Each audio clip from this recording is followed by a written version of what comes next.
Al pueblo lo que es del César. That's Ali Primera, a great Venezuelan folk singer here on Radio Havana, Cuba, taking us to the bottom of the hour, where it's time now for our news bulletin on the half hour.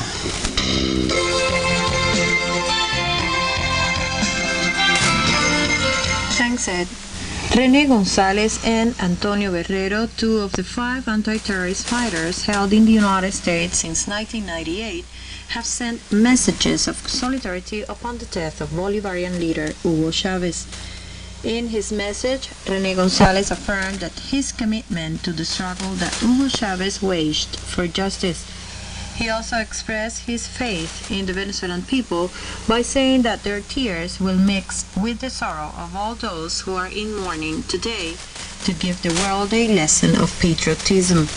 Antonio Guerrero also sent a message describing Hugo Chavez as a light that will never fade away and that will always guide all revolutionaries. In his message, released by the Network of Universities in solidarity with the Cuban Five, Guerrero said that death will never be a reality for a person who has dedicated his life to the people of Latin America. Local primary health experiences linked to surgical proceedings were high on the agenda of the closing session on Thursday of the 12th Cuban Surgery Congress here in Havana. Over the past 3 days, more than 400 delegates from 20 nations at the Congress also took part at a symposium of the Latin American Surgery Federation and learned about Cuba's advancement in the surgical treatment of senior citizens, particularly emergency cases. Experts from Havana's Ameijedas Hospital presented their experience in applying kidney-pancreas transplants with good results. Other subjects dealt with were the surgical treatment of oncological conditions, as well as bariatric surgery, a specialty that has benefited 1,000 people suffering from obesity problems since it was opened in Cuba 13 years ago. Out of 1,700 Cuban surgeons, 250 are women who were honored by the Congress on the occasion of International Women's Day, which is celebrated tomorrow, March the 8th. China's Foreign Ministry spokeswoman Hua Chunying said Thursday that dialogue and negotiations are the only way to resolve the Iranian nuclear issue, and that the use of force would be counterproductive. The Chinese official made the remarks when asked to comment on China's response to the Iranian nuclear issue, as well as possible sanctions against Iran. Speaking at a daily press briefing in Beijing, she said, "We believe that Iran, as a signatory of the Nuclear Non-Proliferation Treaty, possesses the right to use nuclear energy for peaceful purposes while following relevant international obligations." The Foreign Ministry spokeswoman said that blind sanctions will not help to resolve the issue, and the use of force is even more unacceptable. She noted that practices in the past year have proven that the maintenance and promotion of negotiations will help to properly solve the problem in a comprehensive way, adding that recent talks in Kazakhstan resulted in active results. China believes all relevant parties should increase diplomatic efforts in a flexible and practical manner and launch substantive negotiations at an early date. Venezuelan opposition parties have unanimously agreed that Governor of Miranda State, Enrique Capriles, will run in the upcoming presidential elections following the death of Hugo Chavez. According to Venezuela's constitution, after the absolute absence of a president during the term's first year, the vice president will assume as acting president and will hold elections within 30 days. Capriles lost in the October 7th presidential elections and will reportedly face off against the late leader's handpicked successor, Nicolás Maduro. In an interview on state television, Venezuelan Foreign Minister Elias Jagua said, Commander President Chavez clearly stated what should happen if he were to die in a speech before traveling to Cuba for cancer surgery. Jagua added, the vice president assumes power and the elections will be called within a 30-day period. That's the order President Hugo Chavez gave us on December the 8th, and he asked us, revolutionary Venezuelans, to accompany Nicolás Maduro in this task. Meanwhile, opposition forces said they will wait until after Chavez's funeral and new elections are officially called. Venezuela's National Electoral Council has not yet announced new elections, but the interim government already said that Vice President Nicolás Maduro will be the presidential candidate, as the deceased leader had instructed. Recent opinion polls carried out before Chavez's death showed that in the event of an electoral dispute between Nicolás Maduro and Enrique Capriles, the successor of the Bolivarian Revolution would win by a comfortable 13-point difference.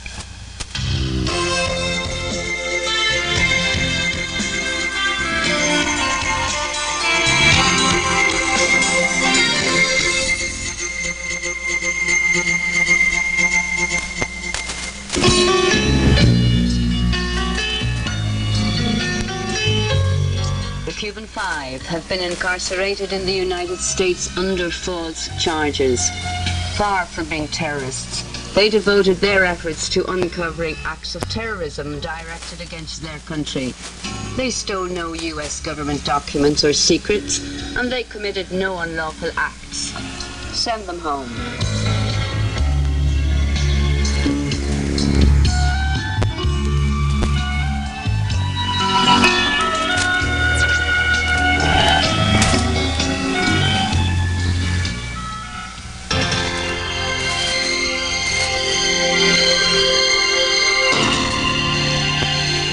Argentina is experiencing an historic chapter in history with the beginning of the trial against former dictators Jorge Rafael Videla and Reinaldo Bignoni for their crimes during the murderous plan known as Operation Condor. The operation was coordinated by the dictatorships that ruled Latin America in the 1970s and 80s under the aegis of the U.S. Central Intelligence Agency. Along with Videla and Bignoni, another 20 criminals will be brought to justice in the process, which was preceded by a long stage of research and 2 previous trials held in 1999 and 2001. The current process is considering 4 investigations on crimes under Operation Condor, including illegal association and illegitimate imprisonment of over 200 citizens of different nationalities. Operation Condor was implemented by the bloody dictatorships of Chile, Argentina, Brazil, Uruguay, and Paraguay in order to prosecute, murder, disappear, and/or deport political opponents. The genocidal plan was put into practice following the 1973 coup that overthrew Chile's constitutional president, Salvador Allende. The discovery in 1999 of the so-called terror archives in a Paraguayan police station proved the broad scope of the collaboration that existed among the dictatorships in the region. The documents reveal the destination of thousands of Latin Americans who were secretly kidnapped, tortured, and murdered. The horrible plan implemented by the former Latin American dictators can be described as state terrorism, an operation that resulted in 50,000 dead and more than 30,000 disappeared. Operation Condor allowed armed forces and the paramilitary with the former dictatorships to freely travel through different countries to abduct, torture, and murder those citizens considered a threat to their rule.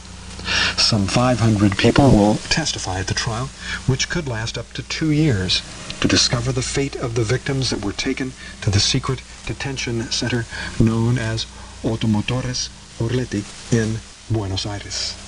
Among the disappeared were 2 Cuban diplomats who were kidnapped in 1976. They were reportedly tortured in the secret prison, one of the detention centers that operated during the last military dictatorship in Argentina. South America is still crying over its children, kidnapped, tortured, murdered, or disappeared by the military dictatorships under the protection of the United States. These will be difficult and sad days to come, although justice will finally prevail for many families whose wounds are still open and bleeding. From Radio Havana Cuba's editorial desk, with Viewpoint, I'm Ed Newman.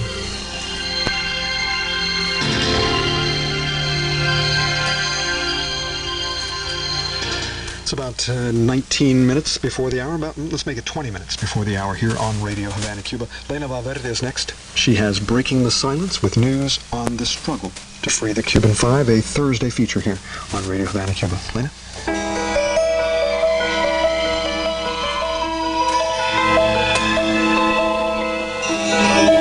You're tuned to Radio Havana, Cuba's weekly segment, Breaking the Silence, where we take a look at the latest on U.S. terrorism against Cuba and the case of the 5 Cuban anti-terrorist fighters held in the United States since 1998. On February 26, the Montana statewide radio stations Yellowstone Public Radio and Montana Public Radio aired an important half-hour interview with William Norris, attorney for one of the Cuban Five, Ramon Labañino, who is serving an unjust 30-year prison sentence. Ramon Labañino was wrongfully charged with conspiracy to commit espionage. Bill Norris's interviewer, Brian Kahn, is a lawyer, author, and recipient of the Montana Governor's Award for the Humanities. He hosts the award-winning weekly program Home Ground on Montana Public Radio and Yellowstone Public Radio, which covers over 50 stations in Montana and northern Wyoming. At various times during the interview, Brian Kahn says they invited the U.S. Department of Justice, who prosecuted the case, to join in the discussion, but they declined. On Tuesday, Radio Havana Cuba brought the first of a two-part program with excerpts of this important interview. As we promised then, we now bring the second and final part of the program with excerpts with Bill Norris, attorney of Cuban Five member Ramon Labañino. Obviously, the FBI is doing two things. They're infiltrating the group, knowing what they're doing, monitoring them, using some of the information to interdict violations of American law. Suddenly that shifts.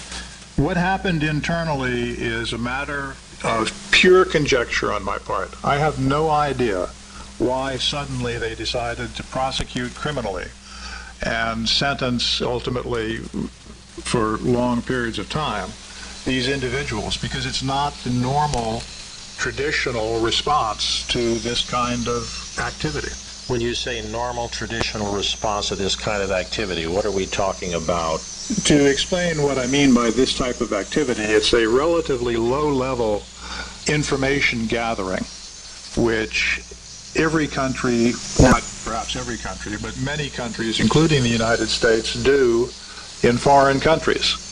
And what these 5 people were doing was low-level information gathering. Now, clearly, if someone is involved in a very sensitive position in the Pentagon or the White House and are intercepting very, very critical information, that's a different situation. When I say this sort of case, I'm talking about this low level of information gathering. Let me ask you this. You've prosecuted cases, you've defended cases. In the trial itself, were there things that happened that you felt as a lawyer that were patently unfair? There are 2 examples that come immediately to mind. One was the fact that these people were being tried as going after classified information.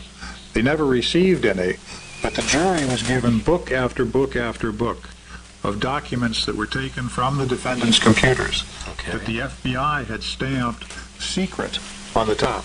Was it secret? The documents included copies of articles out of the Miami Herald. Nothing in it was classified. It was classified by the FBI as part of their investigative process. When the documents were given during trial to the jury, simply a line had been drawn through secret. It was still readily apparent with the notation that it had been declassified. So your point is what? That this influenced the jury's mindset? The subliminal impact in a classified information case is overwhelming. Nothing that the defendants ever had was ever classified by the United States government until it was seized from the defendants, and then it was classified as secret. The second example dealt with my efforts to establish that we ought to have a change of venue.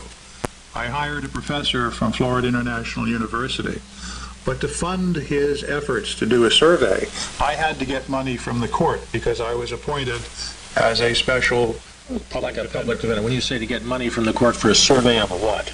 A survey of attitudes in Miami, whether or not the prospective jurors, whether the community at large, could look beyond the fact that these people were employed by the Cuban government and render a fair and impartial verdict. So you wanted money for a survey. What happened? Well, the question of the money turned principally on how many people were surveyed, and the court cut my request, and I was not able to survey as many people, and then the court turned around and rejected my survey because not enough people had been surveyed. Is that the survey that I saw that showed there was an overwhelming sense in the broad community of prejudice against anybody, for example, who would work for the Cuban government as an agent? The overwhelming majority of the community could not be fair. Why is the case still alive? My client came back to be resentenced, and he was resentenced. The sentence of life was set aside. He was sentenced to 30 years. And during that period of time, during the passage of years from the original conviction, the media found out about the misuse of the Office of Cuban Broadcasting's monies and the financing of journalists in Miami to spread basically their propaganda message. So that wasn't known at the time of the trial? It was not known until many years after. That they were on government payroll? That there was government payroll going to journalists in Miami who were writing the articles that were coming out during trial. And that is the issue that is now being litigated in the district court. Let me ask you, as an American citizen, not as a defense lawyer, did these men get a fair trial? I do not believe they did. Why does that matter to you? Because it corrupts the entire system. You can't have a person charged with criminal activity and having the same government who's prosecuting him paying the journalists who create or encourage the attitude of convict at all costs. I view that as a violation of our Constitution's sacred guarantee that even if you hold unpopular political beliefs, you're still entitled to a fair trial by an impartial jury. Bill Norris, I very much regret to say we're out of time. I want to thank you so much for being with us on Home Ground. You've been listening to the second of a two-part program with excerpts of an important interview with William Norris, attorney for Cuban 5 member Ramon Labañino. This interview was aired on February 26 by the Montana statewide radio stations Yellowstone Public Radio and Montana Public Radio. It further exposes the U.S. government's political prosecution of the Cuban 5 and the denial of the right to a fair trial. In Havana, I'm Lena Valverde.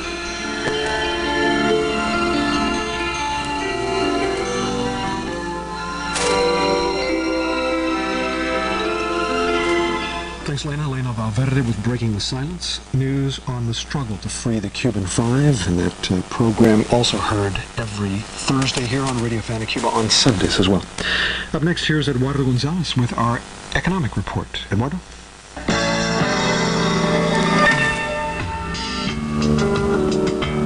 Cuban cigar sales rose last year despite the ongoing economic crisis in some of the most important European markets, including the #1 buyer Spain, state-run tobacco company Fijas said on Tuesday. Sales totaled $416 million in 2012, Havana's SA representatives told reporters at a smoke press conference held to kick off Havana Cigar Festival in the Havana Convention Center. That was up from $401 million